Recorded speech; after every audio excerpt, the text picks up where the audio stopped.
So if you're curious why you can't ever find 22 mag or 17 HMR in a semi-automatic, this video is for you.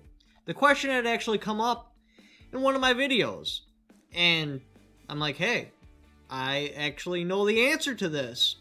Now understand, I'm not an expert and I'm not an engineer. I'm going off of information I have gathered, but I am specifically educated in this very problem because of somebody called Paul. Who is Paul, you may ask, and how is he relevant to semi-automatic 22 Magnums? Well, Paul, bless his heart, is an overzealous customer that has a thing for two things: new products and semi-automatic 22 mags. He's been coming in since we've opened. Now, it took me a while to figure this guy out, but he would come in and he'd be like, hey, I want the such and such, it's made by this person, get it for me. And I'd search for this thing, and I'm like, why can I not find it? And I'd search for it, and search for it. I'm like, Paul, I don't know what's wrong, I cannot get that firearm, I apologize. And if you can find it off the internet somewhere, you know, just have it shipped here. And he's like, I don't do the internet. He's an older gentleman. He literally gets magazines by the pound. Like, that's what he does, is gun magazines. He refuses to adapt to the internet, which sometimes can be a little bit frustrating because he doesn't understand how the internet works. Alright, so he'd come in with the next firearm. He'd be like, hey, this is what I want. So-and-so makes it. Order it for me. And I'd hunt for it. And I'd be like, Paul, none of our distributors have this. I can't get this firearm. He's like, well, they make it. I know it. Call the manufacturer. Call your distributor. Maybe they just haven't updated their website. So I'd call and they're like, no, we can't get this. Or no, we don't make it yet. Or no, it's not into production. And I'm like, Paul, I don't know where the disconnect is, but where are you getting this gun information from? He's like, from my magazines. It's right in my magazine. It's a brand new magazine. It just came in the mail. It is going to be sold, or it is being sold. I need it ordered. I'm like, please bring in the magazine. I swear to God, if you bring in a comic book and you want to order something because Wolverine has it, I'm going to start swinging, because I've spent hours searching for firearms for you, and I've not yet been able to get you one you've wanted. I need to know. Just bring in the magazine. Let me check it out.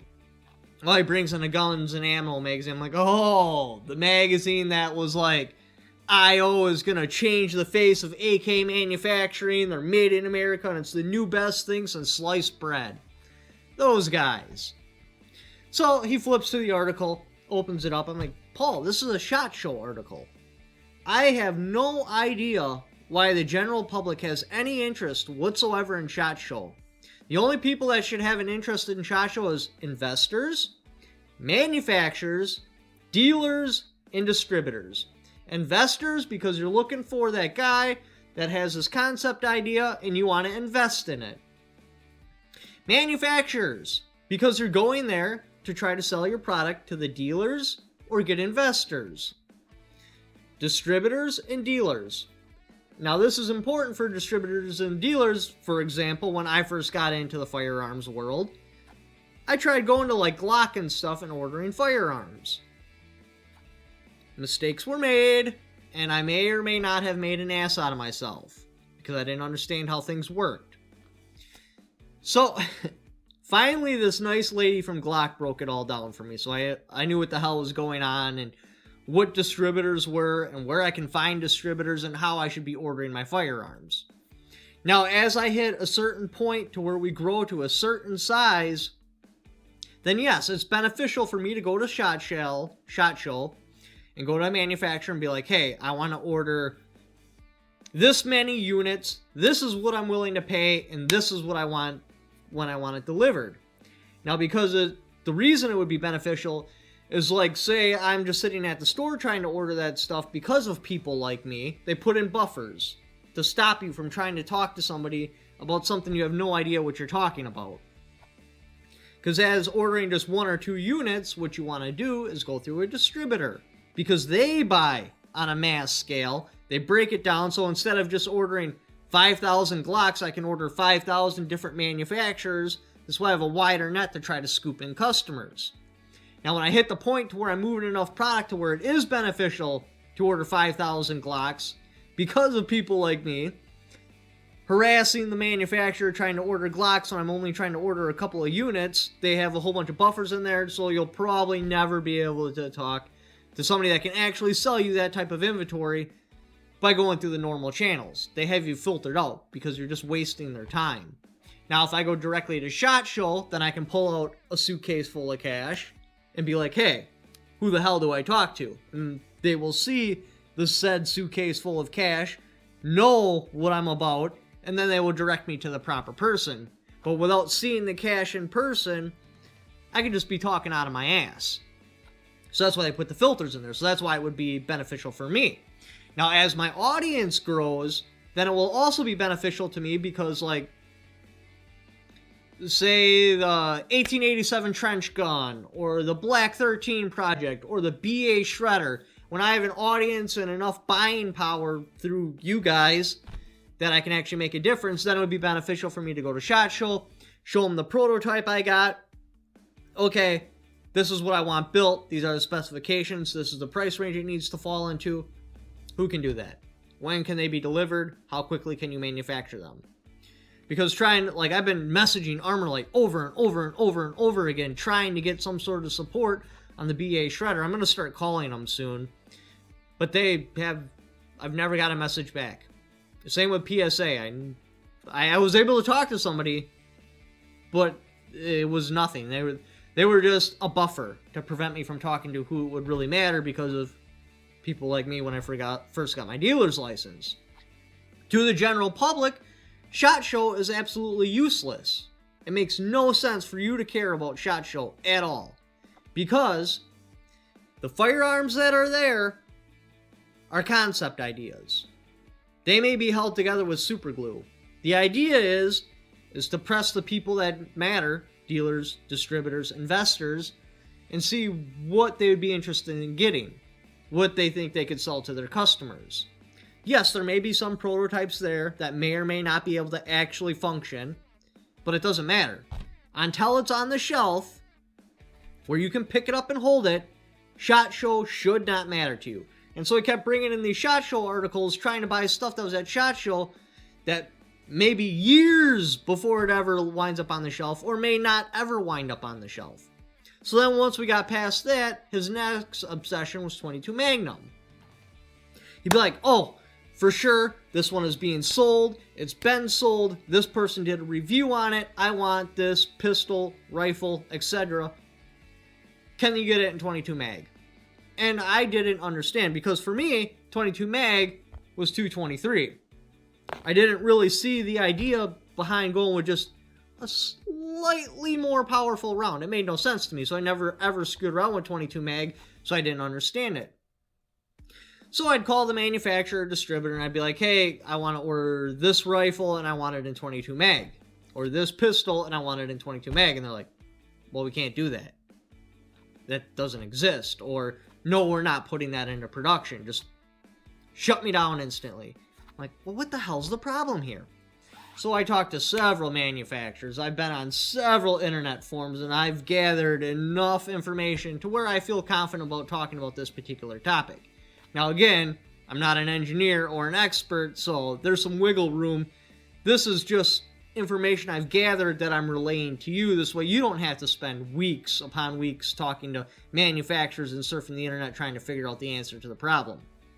So, what the problem is. Now, there are several different types of actions that you can use with semi-automatic. Your most common, now, again, there's exceptions like the Desert Eagle, that's a short stroke piston operated.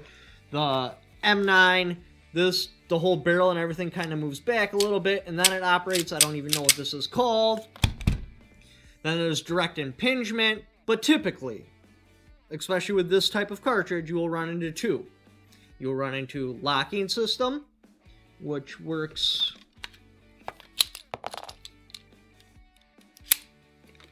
like this. So how it delays it, it keeps the round in the chamber, the barrel and slide move back as a whole, and then the barrel unlocks, and then as it starts coming out of battery, Ideally, your bullet will already be downrange, so the pressure will have reduced, the casing can be safely ejected. With a blowback, there is no locking system. The barrel is fixed. Notice how the barrel isn't moving? So it just uses the pressure and enough slide weight and spring pressure to keep it into battery until the bullet has passed out of the bore, and then I can safely extract. Let's take a look at these different type of actions. The one that I really want to highlight here is the M9, because this is the same type of action that the PMR-30 is using. Now, it shouldn't have enough power to be able to use it, but somehow they made it work, which kudos, that's awesome. So what's happening here? The hammer comes forward, strikes the primer of the cartridge. The powder ignites, the projectile starts to move forward. It uses these locking blocks to make the barrel and the slide one piece. So it cannot separate these two. Because the bullet is moving down the bore, it can't go rearward, because all the forces cancel each other out. There's the same force pushing on all surfaces. Once the bullet hits right here and exits, the bullet exiting the bore, plus the gases exiting the bore, basically turns this into a self-propelling piston system. The thrust pushes it back to right here, hopefully fast enough that it builds enough momentum that the slide can turn to the rear and cycle. Now your common locking block, the reason why you don't see those really heavy cartridges, and yes, I know I have seen a 50 AE Glock conversion kit, which I would not run. Because all your force, unlike the Beretta, it's got the two locking bars, is right here. So if any slop at all is ever made right here from a powerful cartridge, because this is your stress point, right between, I should probably pull this apart.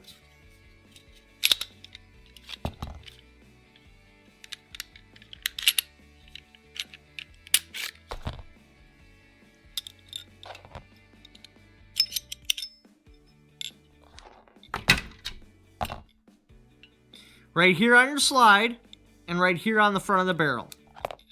If the powerful cartridge actually makes any slop at all, what's going to happen is this is going to pre-unlock.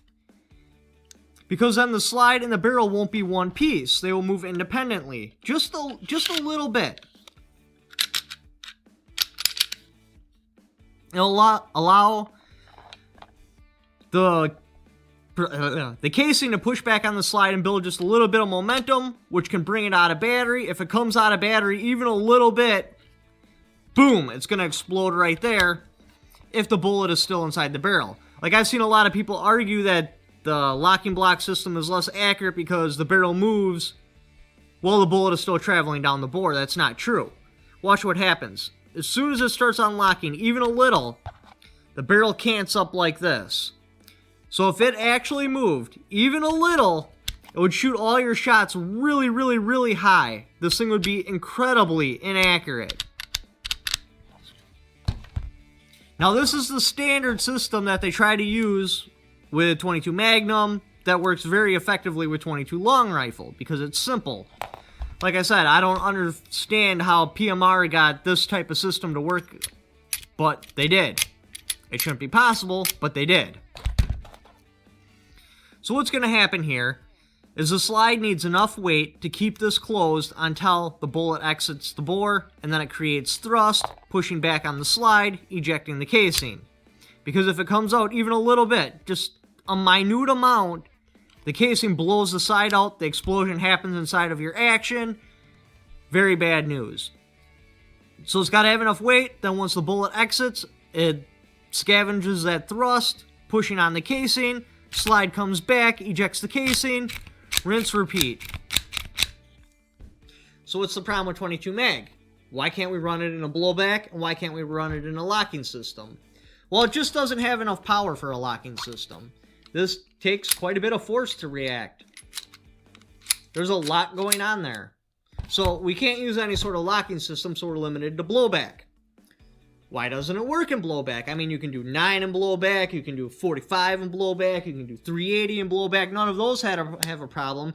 They're exponentially more powerful than the 22 mag, Why can't I do the 22 mag in a blowback?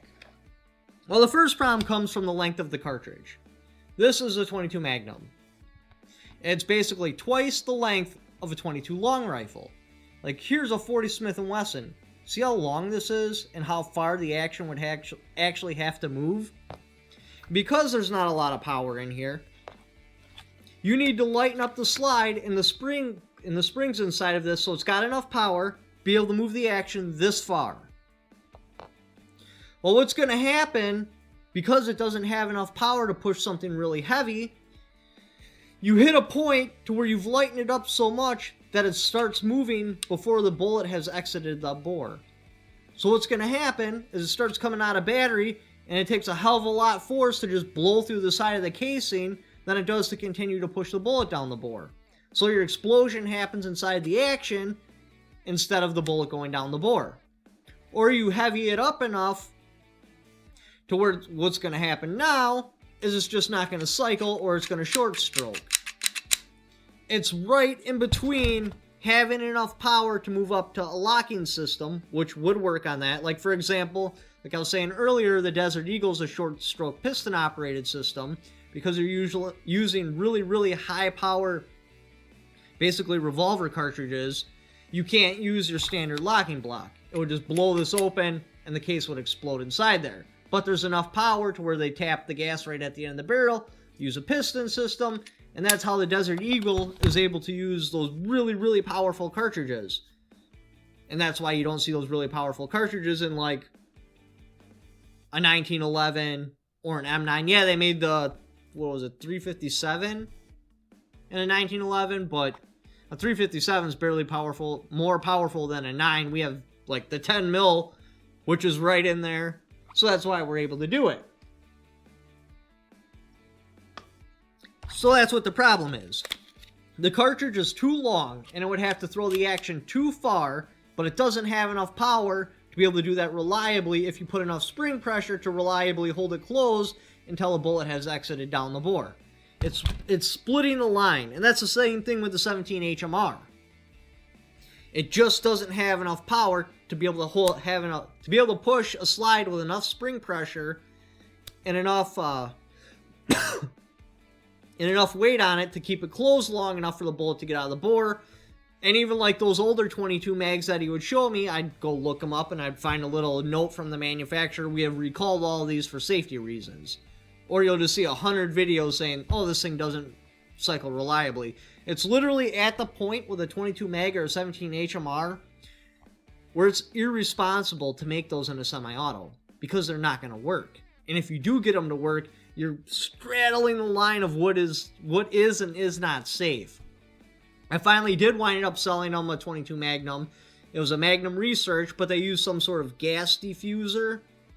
I don't fully understand the functionality behind it, but I think it just blows off a bunch of gas, which doesn't make sense because you'd be reducing the power, so then why not just go with a 22 long rifle, which will cycle just fine in a semi-auto because the casing is short enough to where you don't need all that power to push it in action really far in an action that's really heavy.